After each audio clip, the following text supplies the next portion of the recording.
But yeah.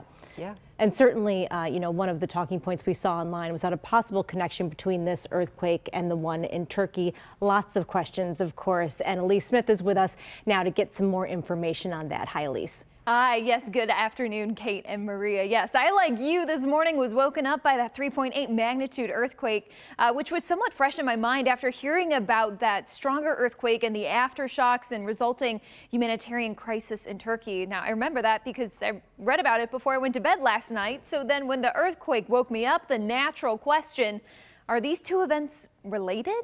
Well, I was able to take that question to Dr. Wendy Bohan, an earthquake geologist who specializes in the communication of these events earlier today.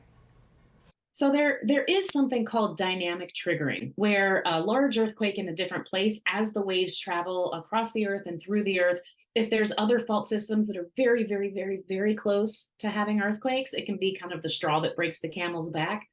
The timing on that is really important, and I'm not sure that we can say with any certainty that this was related to that.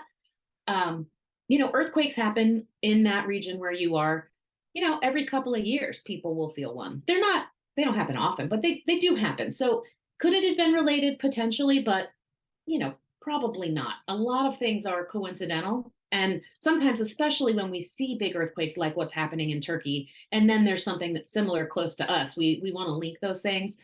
And, maybe it's connected. Probably it's not.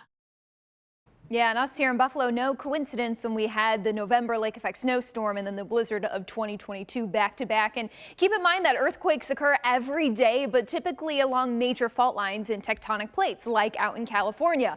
But here in Western New York, after our earthquake, another 3.1 magnitude earthquake occurred in Texas today. And of course, just goes to show you that earthquakes happen every day. And with that in mind, we're going to hear more from Wendy throughout the rest of the evening newscast, Kate, as we discuss this Buffalo earthquake that many of us woke up to this morning. Yeah, look forward to that. We're all learning something about earthquakes today. Thank you, Elise.